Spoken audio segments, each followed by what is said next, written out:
Candidato Lula, boa noite. Obrigada pela presença. Boa noite, Renata. Obrigado por ter vindo, candidato. E nós vamos começar, então, essa entrevista a partir de agora, contando o tempo, e vamos começar falando de corrupção. O Supremo Tribunal Federal lhe deu razão, considerou o então juiz Sérgio Moro parcial, anulou a condenação do caso do Triplex e anulou também outras ações por ter considerado a Vara de Curitiba incompetente. Portanto, o senhor não deve nada à justiça. Mas houve corrupção na Petrobras. E, segundo a justiça, com pagamentos a executivos da empresa, a políticos de partidos como o PT, como o então PMDB e o PP. Candidato, como é que o senhor vai convencer os eleitores de que esses escândalos não vão se repetir?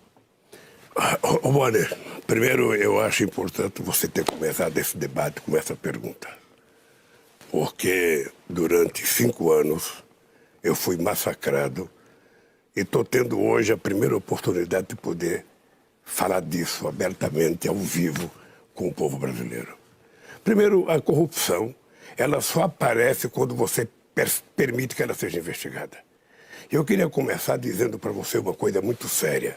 Foi no meu governo que a gente criou o Portal da Transparência, que a gente colocou a CGU como ministro para fiscalizar, que a gente criou a lei de acesso à informação, a gente criou a lei anticorrupção, a lei contra o crime organizado, a lei contra a lavagem de dinheiro, a AGU entrou no combate à corrupção, criamos o COAF para cuidar de movimentações financeiras atípicas e colocamos o CAD para combater os cartéis. Ou seja, foram todas as medidas tomadas no meu governo, além de que o Ministério Público era independente e além do que a Polícia Federal recebeu no meu governo mais liberdade do que em qualquer outro momento da história.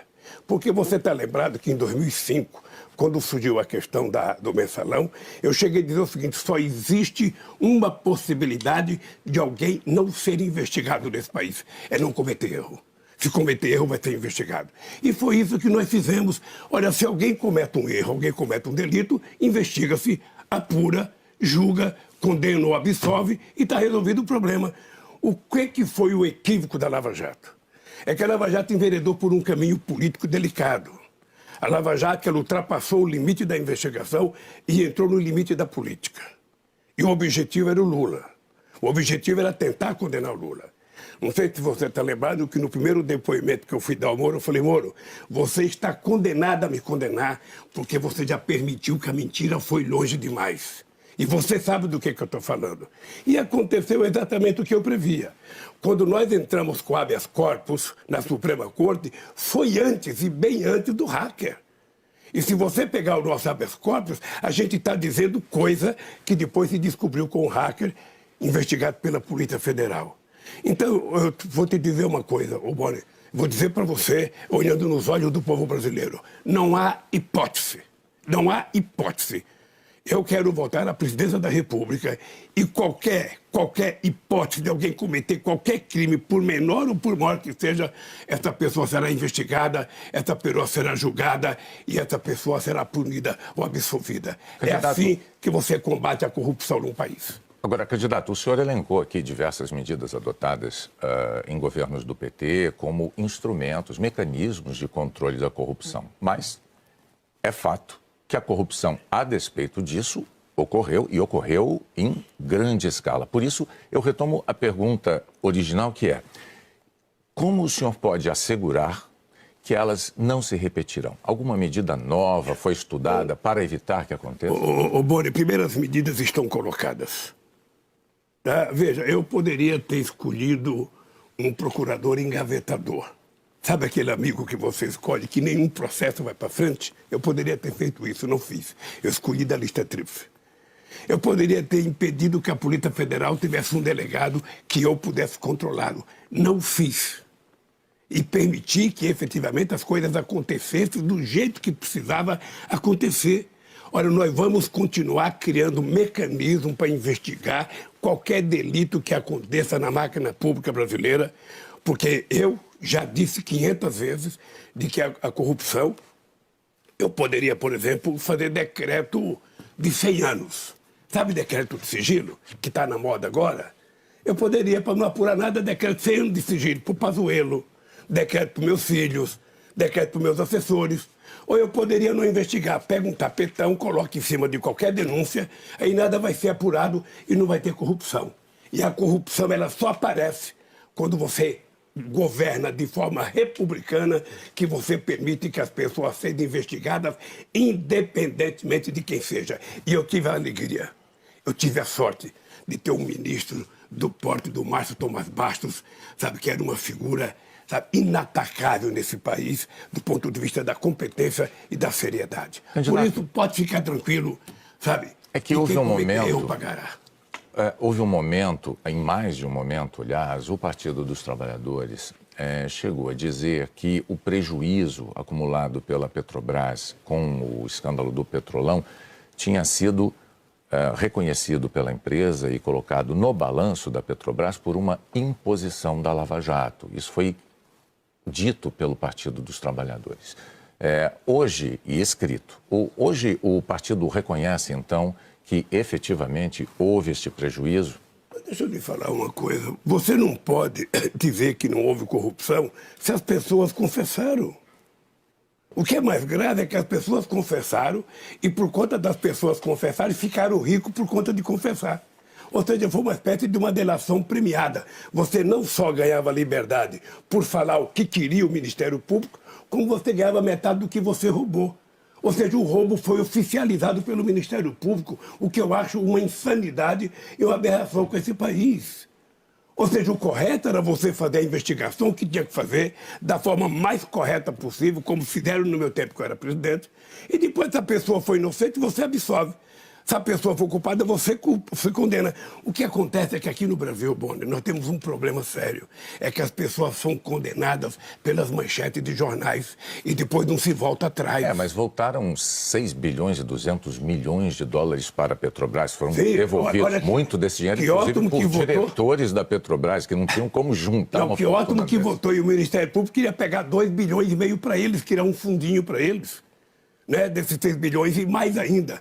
A gente olha o que eles devolveram, mas vamos olhar os prejuízos que foram dados. Por conta da Lava Jato, nós tivemos 4 milhões e 400 mil desempregados nesse país. Por conta da Lava Jato, nós tivemos 270 bilhões que deixaram de ser investidos nesse país. E por conta da Lava Jato, a gente deixou de arrecadar 58 bilhões.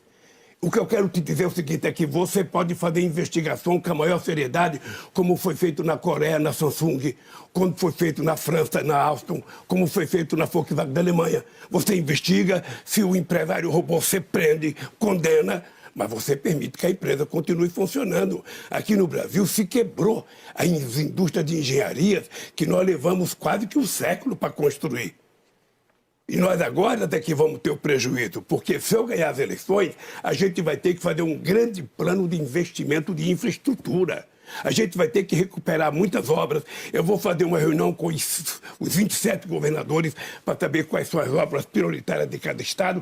E esse país vai voltar a andar. Nós vamos falar de economia daqui a pouco, mas antes de passar a palavra para a Renata Vasconcelos, eu gostaria de fazer só uma observação sobre os números que o senhor mencionou. Muitos economistas afirmam que esses milhões de empregos não criados, os investimentos que não foram realizados, seriam consequência não da Lava Jato, mas da crise econômica herdada da gestão de Dilma Rousseff. Mas, Renata.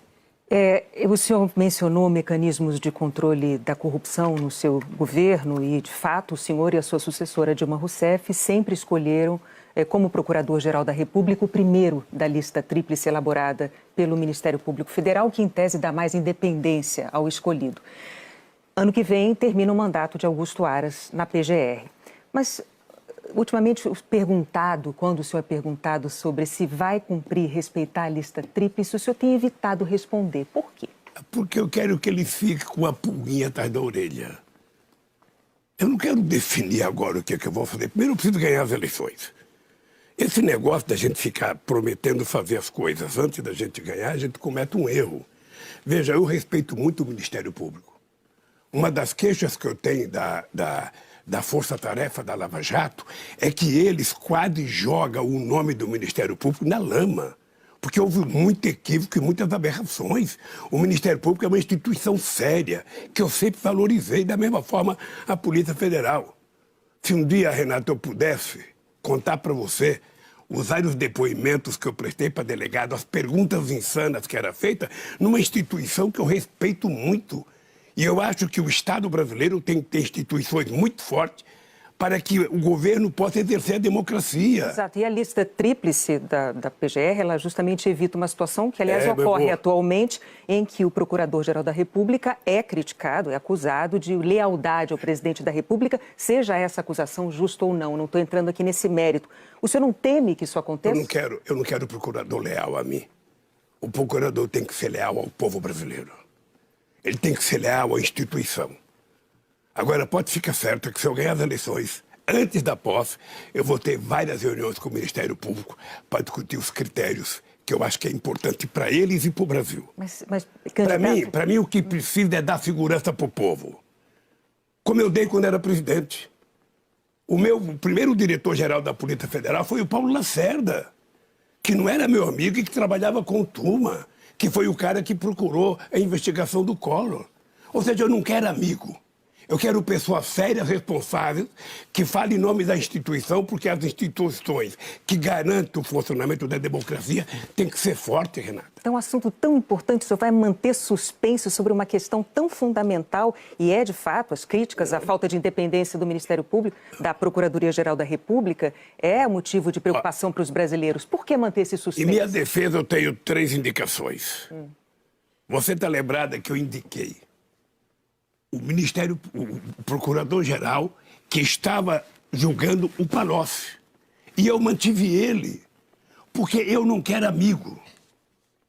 Eu não quero amigo no Ministério Público, eu não quero amigo na Polícia Federal, eu não quero amigo no Itamaraty, eu não quero amigo em nenhuma instituição. Eu quero pessoas competentes, pessoas ilibadas, pessoas republicanas e pessoas que pensem, sobretudo, no povo brasileiro. Então, como fazer? Porque associações de policiais... Pode ficar certo. Associações de policiais federais têm se queixado de tentativas de interferência na instituição, na PF. Como fazer para que esse tipo de interferência não ocorra? Não, interferência não. Teve muitas interferências. O Bolsonaro troca qualquer diretor da hora que ele quer. Basta que ele não goste. E eu não fiz isso e não vou fazer. O delegado não está lá para fazer as coisas que eu quero. Oh, Renata, você se lembra que em 2005 a Polícia Federal... Eu estava na Índia. A Polícia Federal foi na casa de um irmão meu, esse que morreu quando eu estava preso, sabe? Esse cara ganhava R$ 2.900, aposentado na prefeitura, a Polícia Federal invadiu a casa dele. E eu sabia antes, e eu falei, não vou interferir, porque quem ficou sabendo não é o Lula, foi o presidente da República. Ela que cumpre com as suas funções. Sabe, então, para mim... A seriedade das instituições é o que vai garantir o exercício da democracia nesse país. Então você pode ficar certa que as coisas irão acontecer da forma mais republicana possível que possa acontecer. Vamos falar de economia. Você sabe que eu estou candidato? querendo voltar porque eu quero ser melhor do que eu fui. Eu quero ser melhor, eu quero voltar porque eu quero fazer coisas que eu deveria ter feito, mas não sabia que era possível fazer. É por isso que eu fui escolher uma pessoa como o Alckmin de vice. Para juntar 2 grandes experiências na minha vida. Um cara que foi governador de São Paulo 16 anos e vice 6 anos, e o cara que foi considerado o melhor presidente da história do Brasil. É esses 2 que vão governar esse país. Vamos falar de economia, então, agora, candidato. Todos os economistas atualmente estão dizendo que o próximo governo vai ser obrigado a lidar com uma bomba fiscal, um desequilíbrio das contas públicas enorme. O senhor não tem sido claro quando fala dos seus planos para a economia, mas o senhor, ao mesmo tempo, tem feito promessas. Como é que o senhor pretende recuperar o equilíbrio das contas? Ô, Bonner, é que você não deve lembrar o que os meus economistas diziam para mim nas eleições de 2002. Ou seja, naquela época o Brasil estava quebrado. Naquela época, vocês lembram que o Brasil quebrou 2 vezes no governo Fernando Henrique Cardoso? Naquela época, o Malan, que era um homem sério, ele todo final de ano ia para Washington tentar pegar dinheiro para fechar o balanço, o caixa do governo. Estão lembrados de 2 pessoas do FMI que vinham para o Brasil investigar o Brasil todo dia, e os meus economistas diziam, o Brasil está quebrado, o Brasil está quebrado. Eu falava, então por que vocês querem que eu ganhe as eleições? Então eu vou dar um dado para você ver o seguinte. Quando eu tomei posse em 2003, o Brasil tinha 10,5% de inflação. o Brasil tinha 12% de desemprego. O Brasil devia 30 bilhões ao FMI. Nós tínhamos uma dívida pública de 60,4%. O que é que nós fizemos? Primeiro, nós reduzimos a inflação para a meta, sabe, que era 4,5 mais 2 menos 2 durante todo o meu período de governo. Segundo, nós reduzimos a dívida pública de 60,4% para 39%. Nós fizemos uma reserva de 370 bilhões de dólares. E nós ainda emprestamos 15 bilhões para o FMI. Não sei se você está lembrado disso. Além do que, nós fizemos a maior política de inclusão social que a história desse país conheceu. É assim que nós vamos governar esse país. Eu digo sempre, Boni, que tem 3 palavras mágicas para governar o país. 3. A primeira dela é credibilidade. A segunda dela é previsibilidade. E a terceira é estabilidade. Você tem que garantir, primeiro, que quando você falar, as pessoas acreditam no que você fala. Quando você fala na previsibilidade, é porque ninguém pode ser pego de surpresa dormindo com mudança do governo. E a estabilidade é para você convencer o governo, cumprindo com a sua tarefa, que os empresários privados do Brasil e os empresários estrangeiros tenham condições e saibam que tem estabilidade para fazer investimento aqui dentro. E você sabe, eu vou terminar dizendo o seguinte: nunca antes na história do Brasil esse governo teve uma chapa como Lula e Alckmin para poder ganhar credibilidade interna e externa para fazer acontecer as coisas no Brasil. Mas ainda na economia, depois dos seus 2 mandatos, candidato, veio o governo Dilma. E o governo Dilma se notabilizou por tentar induzir o crescimento da economia brasileira, aumentando gastos públicos e também segurando aumentos de preços de combustíveis, aumento de preços de energia. O resultado disso foi a maior recessão em 25 anos e uma explosão da inflação. Daí a pergunta: o senhor, uma vez eleito presidente da República mais uma vez, vai implantar na política econômica qual das receitas petistas? A do seu primeiro mandato ou a receita petista do mandato de Dilma Rousseff? Ô, Boni, sábado eu tive com a Dilma no Vale do Agabaú, em São Paulo. E a Dilma sabia que eu vim aqui. E a Dilma falou assim para mim: ô presidente, se perguntar do meu governo, não responda. Fala para me convidarem que eu vou lá para discutir com eles. Tá? Mas o que eu quero dizer para você? Eu quero dizer para você, primeiro, que a Dilma é uma das pessoas que eu tenho o mais profundo respeito pela competência e pela ajuda que ela me deu quando era chefe da Casa Civil. A Dilma fez um primeiro mandato presidencial extraordinário, porque a crise se agravou, a crise internacional, e mesmo assim ela se endividou para poder manter as políticas sociais e para poder manter o emprego em 4,5%, que foi o menor desemprego que nós tivemos na história desse país. Era como se fosse padrão Noruega, padrão holandesa. Eu acho que a Dilma se cometeu equívoco na questão da gasolina. Ela sabe que eu penso isso. Eu acho que cometeram equívoco na hora que fizeram 540 bilhões de desoneração e isenção fiscal de 2011 a 2040. Sabe? E eu acho que quando ela tentou mudar, ela tinha uma dupla dinâmica contra ela. Eduardo, sabe, o presidente da Câmara e o Aécio no Senado, que trabalharam o tempo inteiro para que ela não pudesse fazer nenhuma mudança. Ela mandou medida provisória para mudar. Como aconteceu com o Fernando Henrique Cardoso. Quando o Fernando Henrique Cardoso teve o segundo mandato, ele mandou medida para poder evitar que o Brasil quebrasse, e ele tinha como presidente da Câmara o Temer, que ajudou a aprovar as coisas, não trabalhou contra. E o presidente da Câmara, da Dilma, ele trabalhou contra o tempo inteiro a Dilma. Mas então, presidente Dilma, candidato, não agiu sozinha, havia uma equipe cuidando de economia para ela e tudo. Então, este erro que o senhor reconhece ter havido lá, não foi um erro pessoal, solitário dela, mas de uma corrente do PT. Por isso, a pergunta se impõe: se a corrente do PT, que amparou as decisões que o senhor reconhece terem sido equivocadas da ex-presidente Dilma, fizer valer a sua opinião num governo seu, vai-se por esse caminho. Daí a pergunta: o senhor está dizendo, então, que o seu governo vai ser diferente? Se um dia entrar alguém no teu lugar para fazer o Jornal Nacional, entrará. Você vai perceber o que é rei morto, rei posto. Você vai descobrir. Ou seja, quando você deixa o governo, quem ganha vai governar do jeito que entender. Quem está de fora não vai mandar. Eu vou voltar a governar esse país, se o povo assim permitir, para fazer as coisas melhor do que eu fiz. A minha obsessão, Bonner, a minha obsessão, um homem de 76 anos de idade, que digo todo dia que tem energia de 30, de voltar a governar esse país, é porque eu acho que é possível recuperar, sabe, esse país, a economia voltar a crescer, a gerar empregos, a gerar melhoria nas condições de vida da pessoa. Eu estou convencido disso. Se eu não acreditasse disso, eu não voltava. Eu preferia ficar em casa, sabe, vivendo os louros de ser o melhor presidente da história do Brasil. Não, eu vou voltar para provar que é possível fazer mais. E eu espero que, quando eu estiver no governo, vocês me convidem para vir aqui uma vez por mês para poder checar o que está acontecendo nesse país. Só relembrando, então, os números ruins ao fim do governo Dilma, né? A inflação em 2013 estava em 5,9%, ela chegou a 2015 a 10,6%, o PIB tinha subido 3% em 2013, caiu 3,5% em 2015. Então, assim, os números falam por si. Renato. Candidato. É importante lembrar que eu peguei a inflação a 12 e reduzi para 4,5. Antes? Não, mas nós vamos fazer o mesmo. Se tem uma coisa que eu sei fazer, Renato, é cuidar do povo. Não, o senhor deixou claro que pretende fazer uma gestão na economia diferente da que foi feita. Não, eu pretendo fazer uma gestão de acordo com aquilo que nós construímos. Eu hoje tenho 10 partidos junto comigo e ainda tenho a experiência do ex-governador Alckmin comigo. Muita gente pensava um ano atrás que era impossível o Lula se juntar com o Alckmin. E eu me juntei para dar uma demonstração para a sociedade brasileira que política não tem que ter ódio.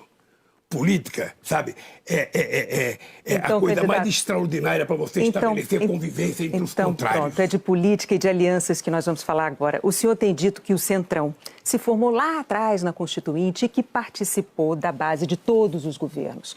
Do de Fernando Henrique Cardoso, do seu, de Dilma, de Temer e agora de Jair Bolsonaro.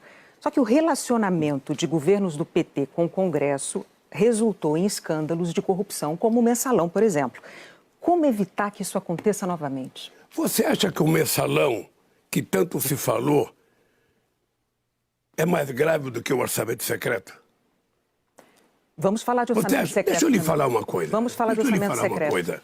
A vida política estabelecida em regime democrático é a convivência democrática na diversidade. Nenhum presidente da República, num regime presidencialista, governa se não estabelecer relação com o Congresso Nacional. O Centrão não é um partido político. O Centrão não é um partido político, até porque hoje só tem partido político no Brasil, o PT, o PCdoB, talvez o PSOL, o PSB, porque quase todos os outros partidos são cartoriais. Ou seja, são cooperativas de deputados que se juntam em determinadas circunstâncias. Ora, então, quem ganhar as eleições, se for a Renato, ou se for o Bonner, ou se for o Lula, vai ter que conversar com o Congresso Nacional. Não conversar com o Centrão, porque o Centrão não é um partido político. Você vai conversar com os partidos separados e depois, obviamente, que o nome Centrão foi cunhado para poder derrotar a gente na Constituinte de 88, que a gente estava avançando muito na área social. Mas como evitar escândalos de corrupção como que houve? Você punindo as pessoas, denunciando as pessoas. O que eu acho maravilhoso é denunciar a corrupção. O que é grave é quando a corrupção fica escondida. Por isso que eu acho importante uma imprensa livre, por isso que eu acho importante uma justiça eficaz, porque se tiver um problema de corrupção, Renata, tem que ser denunciado. Bom, o senhor falou em qualquer lugar tem que ser denunciado, na empresa privada e na empresa pública. Não é possível você ficar guardando a corrupção sem levar em conta o prejuízo que aquilo traz à sociedade brasileira. Então, minha cara, é o seguinte, todo esse monte de coisa que eu li para vocês aqui, isso vai ser aperfeiçoado para fazer mais e melhor, para que a gente possa até descobrir. Mas quando eu descobrir, as pessoas serão punidas. Pode ficar certa disso. O senhor falou em orçamento secreto e a gente falou também em corrupção, que não tem como se comparar, porque não existem níveis... Secreto é uma excrescência. Exato, não existem níveis de corrupção, né? Corrupção é corrupção. Mas o senhor mencionou o orçamento secreto. Como negociar, então, com o Centrão sem moedas de troca como essa do orçamento secreto que o senhor critica tanto? Isso não é moeda de troca, Renato. Isso aqui é usurpação do poder. Ou seja, acabou o presidencialismo. O Bolsonaro não manda nada. O Bolsonaro é refém do Congresso Nacional. O Bolsonaro sequer cuida do orçamento, Renata. Sequer cuida do orçamento. O orçamento quem cuida é o Lira. Ele que libera verba, o ministro liga para ele, não liga para o presidente da República. Isso nunca aconteceu desde a proclamação da República. E eu tenho consciência que uma das tarefas minha e do Alckmin, se a gente ganhar, é a gente tentar, primeiro, trabalhar durante o processo eleitoral para que a gente eleja muitos deputados e muitos senadores com outra cabeça. Segundo, acabar com essa história de semipresidencialismo, de semiparlamentarismo no regime presidencial. Mas você acha mesmo que o Bolsonaro parece o bobo da corte. Ele não coordena o orçamento. Veja que engraçado. Ele agora acabou de aumentar o auxílio emergencial para R$600, correto? Ele queria 200, a gente queria 600, ele mandou 500, agora mandou 600. Até quando? Até dia 31 de dezembro. Porque na LDO que ele mandou para o Congresso Nacional agora, não tem a continuidade. E ele, então, acaba de mandar a LDO e vem aqui mentir e dizer, não, eu vou continuar, eu vou continuar. Você não vai continuar? Por que ele não colocou ali diretrizes orçamentárias? Mas o senhor acredita mesmo sobre orçamento secreto? O senhor vai conseguir convencer o Congresso a abrir mão de um mecanismo que dá tanto poder aos parlamentares? Vamos. Como? Vamos. Conversando com eles. Primeiro, durante a campanha, você vai perceber que eu vou trabalhar muito essa questão da eleição. Sabe? E hoje não é só o presidente da República, não. Os governadores dos estados estão refém dessas emendas secretas também. Porque antigamente o deputado ia conversar com o governador para fazer a aplicação de verba. Hoje os deputados não conversam mais. Tem deputado liberando 200 milhões, 150 milhões, 100 milhões. Isso é um escárnio. Isso não é democracia. Então essas coisas podem ficar certas. Pode ficar certa que nós vamos resolver. Eu estou olhando para você, que eu quero que você me cobre. Nós vamos resolver conversando com os deputados. E eu espero que a sociedade brasileira aprenda nessas eleições uma lição muito grande. O Congresso Nacional é o resultado da sua consciência política no dia das eleições. Então, quando você vai votar, sabe, você coloca esperança, coloca otimismo e não coloque rancor na urna, porque não dá certo. Candidato, o senhor está fazendo um discurso aqui muito claro em favor da negociação, da composição política pela governabilidade. É do que se trata, não é? Negociações no Congresso nesse sentido. O senhor acha que a militância do seu partido concorda com essa necessidade de composição política? A minha pergunta é porque existe uma ala grande do seu partido que ainda não aceitou Geraldo Alckmin como o candidato a vice na sua chapa e tem hostilizado o seu candidato a vice. O que o senhor diria para esses militantes do PT que ainda se recusam a aceitar Alckmin depois das trocas de acusações pesadas que os senhores fizeram ao longo de alguns anos na política? Bonner, nós não estamos vivendo no mesmo mundo. Eu estou até com o ciúme do Alckmin.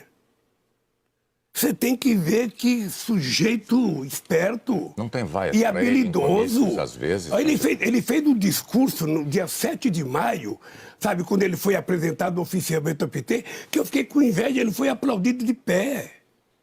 Pergunta para a esposa dele, para a Dona Lu, que anda com a Janja, para ver como ela está gostando da coisa. O Alckmin já foi aceito pelo PT de corpo e alma. Sabe, o que eu não quero é que o PT peça para ele se filiar, porque a gente não quer brigar com o PSB. Mas o Alckmin é uma pessoa que vai me ajudar. Eu tenho 100% de confiança que a experiência dele como governador de São Paulo e depois mais 6 anos como vice do Mário Covas vai me ajudar a consertar esse país. É a única razão pela qual eu quero voltar a ser presidente, é a de consertar esse país. Esse país tem que voltar a crescer, tem que voltar a ser feliz, tem que voltar a gerar emprego. Sabe, o povo, eu digo sempre, o povo tem que voltar a comer um churrasquinho, candidato, a comer uma picanha e tomar uma cervejinha. Candidato, ainda a propósito desta intolerância manifestada em alguns momentos contra o seu candidato a vice, o senhor disse que isso está superado, mas é fato que durante muito tempo a militância do PT, estimulada muitas vezes pelo senhor ou por outros líderes do partido, essa militância foi muito agressiva com quem pensava diferente. E não só na internet, nas ruas também. Que lições o senhor e o PT tiraram disso? Bonner, feliz era o Brasil e a democracia brasileira quando a polarização nesse país era entre PT e PSDB. A gente era adversário político, a gente trocava farpas, mas se a gente se encontrasse num restaurante, eu não tinha nenhum problema de tomar uma cerveja com o Fernando Henrique Cardoso, com o Zé Serra ou com o Alckmin, porque a gente não se tratava como inimigo, a gente se tratava como adversário. Sabe? Mas o senhor não teria problema, mas a militância do seu partido... Mas veja, mas a militância é militância. A militância é como torcida organizada. A torcida organizada não é a torcida do Flamengo, não é a torcida do Vasco, aquela que briga, aquela que vai o time, não. Sabe, não sei se você viu o jogo do São Paulo ontem, o Rafinha que jogava no Flamengo, ontem ele engrossou lá no jogo com o Flamengo, e ele e o outro do Flamengo se abraçaram, porque política é assim. Política é exatamente assim. Você tem divergência, você briga, você diverge, você tem divergência programática, mas você não é inimigo. Não é inimigo. Mas, candidato, o senhor passou anos repetindo uma expressão que se consolidou no seu governo, dividindo o Brasil entre nós e eles. É um fato. Você já foi em campo de futebol? Você torce para algum time? Você já foi junto neste momento. Você já foi junto com outros companheiros? É nós e eles.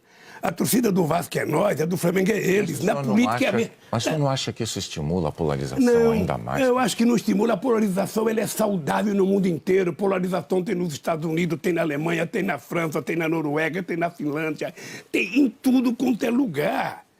Sabe, toda vez que tem mais que uma pessoa participando de alguma coisa, não tem polarização no Partido Comunista Chinês. Não tinha polarização no Partido Comunista Cubano.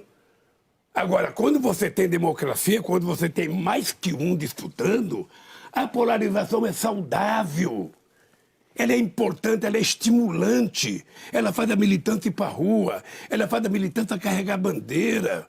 O que é importante é que a gente não confunda a polarização com o estímulo ao ódio. Eu me dou muito bem com os PSDB, que foi meu principal adversário durante tanto tempo. E depois é o seguinte, Boni, eu aprendi na minha vida a conversar. Eu aprendi a conversar. Se tem uma coisa que eu aprendi a fazer foi negociar, foi conversar com os contrários. Tem uma frase do Paulo Freire que é fantástica, que eu utilizei para mostrar aos militantes do PT a entrada de Alckmin no PT. De vez em quando, a gente precisa estar junto com os divergentes para vencer os antagônicos. E agora, nós precisamos vencer o antagonismo do fascismo, da ultradireita. Então, candidato, continuando, vamos para o agronegócio. No seu governo, a política agrícola contribuiu muito para o crescimento do setor do agronegócio no Brasil. E foi também um período em que os preços internacionais das commodities, os grãos em geral, soja, milho, estavam bem altos. O seu ministro da Agricultura foi um grande produtor rural. Mas hoje, grande parte do setor agro não o apoia. O senhor atribui esse afastamento a desconfianças talvez geradas pelo relacionamento do seu partido com o MST? Não. Renata, tem o seguinte, veja, eu queria que você trouxesse aqui o mais reacionário representante do agronegócio e perguntasse para ele o que o Bolsonaro fez para ele que chegou perto daquilo que nós fizemos. Eu queria que você chamasse. Sabe por quê? Porque não tem nenhum governo que tratou do agronegócio como nós tratamos. Eu vou dizer para você, nós fizemos uma medida provisória 432, se não me falha a memória, de 2008, que fez uma negociação, sabe, com os produtores rurais de 85 bilhões de reais, senão eles tinham quebrado. Então, a que o senhor atribui que grande parte do setor agro não apoia? Eu vou dizer o que eles contribuem. Eu vou dizer o que eles contribuem. A questão da nossa política em defesa, sabe, da Amazônia, a nossa política em defesa do Pantanal, a nossa política em defesa da Mata Atlântica, ou seja, a nossa luta contra o desmatamento faz com que eles sejam contra nós. Sabe, é isso. Mas agronegócio e meio ambiente caminham juntos. Eles são contra, eles possivelmente... Outro dia eu fui numa reunião e eu perguntei para um fazendeiro, eu falei o seguinte, eu queria que você me dissesse qual foi a terra produtiva que o Sem Terra invadiu. Qual foi a terra produtiva que o Sem Terra invadiu? Porque o Sem Terra invadia terras improdutivas, quem fiscalizava a terra era o INCRA, E quem pagava era o governo. Tinha hora que eu achava o seguinte, o Sem Terra acho que está fazendo favor para os fazendeiros, porque está, sabe, invadindo a terra para o governo pagar. Agora, antes da gente abordar um pouquinho mais sobre o Sem Terra, é preciso fazer esse esclarecimento, porque, como o senhor colocou, parece que o setor do agronegócio não tem a ver, é contrário, faz oposição ao meio ambiente sustentável, que não é verdade. Faz não, você não acabou de fazer. ver. Veja, o agronegócio, sabe, que é fascista e direitista, porque os empresários sérios que trabalham no agronegócio, que tem comércio com o exterior, que exporta para a Europa, para a China, esses não querem desmatar. Esses querem preservar os nossos rios, querem preservar nossas águas, querem preservar nossa fauna. Esses não. Mas você tem um monte que quer. Você está lembrado que o atual presidente tinha um ministro, sabe, do meio ambiente que dizia que era para, sabe, invadir com a boiada, para desmatar a Amazônia. Nós não precisamos plantar milho, soja ou cana, nem criar gado na Amazônia. O que nós precisamos é explorar corretamente, cientificamente, a biodiversidade da Amazônia para que a gente tire daquela riqueza da biodiversidade produtos para a indústria de fármaco, para a indústria de comércio e gerar emprego para aquelas pessoas. E qual será o papel do MST no seu governo? O MST está fazendo uma coisa extraordinária, está cuidando de produzir. Não sei se você sabe, o MST hoje tem várias cooperativas. O MST é o maior produtor de arroz orgânico do Brasil. Você tem que visitar uma cooperativa do MST, Renata, você vai ver que aquele MST de 30 anos atrás não existe mais. Agora, o Bolsonaro está ganhando alguns fazendeiros porque está liberando armas. Sabe? Tem gente que acha que é bom ter arma em casa, que acha que é bom matar alguém. Não. O que nós queremos é pacificar esse país. Porque, para mim, o pequeno produtor rural, o médio produtor rural tem que viver pacificamente com o grande negócio. O Brasil tem possibilidade de ter os dois. Um produz mais internamente, o outro produz mais externamente. Ou seja, eu digo sempre o seguinte, o Blairo Maggi, que é o maior plantador de soja do Brasil, talvez ele não crie a galinha caipira que ele gosta de comer. Talvez ele não crie o porquinho orgânico que ele gosta de comer. Talvez ele vai comprar num pequeno proprietário. Então, é extremamente importante a convivência pacífica dessa gente. E nós já fizemos uma vez, Renata, e vamos fazer outra vez. Candidato, o nosso tempo está quase acabando, ainda dá para fazer mais uma perguntinha. É sobre política internacional. Os seus adversários políticos costumam acusá-lo de apoiar ditaduras latino-americanas de esquerda. O senhor diz que se deve respeitar a soberania interna dos países e o senhor evita criticá-los. Para um democrata, isso não soa como uma contradição, candidato? Não. Primeiro, para um democrata, a gente precisa respeitar a autodeterminação dos povos. Cada país cuida do seu nariz. É assim que eu quero para o Brasil, é assim que eu quero para os outros. Veja, você está lembrado que em 2003, eu tinha apenas um mês de governo, eu criei um grupo de amigos junto com os Estados Unidos, junto com a Espanha, para resolver as pendengas entre a Venezuela e a Colômbia. Sabe, é o seguinte, você sabe que eu tenho na minha cabeça o seguinte, não existe ninguém imprescindível ou insubstituível. Quando o cara começa a pensar que ele é imprescindível ou insubstituível, ele está virando um ditador.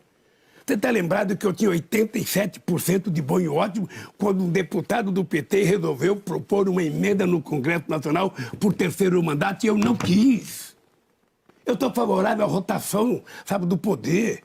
Sabe, a alternância de poder é uma coisa importante. Hoje tem um cara de esquerda, amanhã tem um de direita, depois tem um de centro. É assim que a sociedade caminha.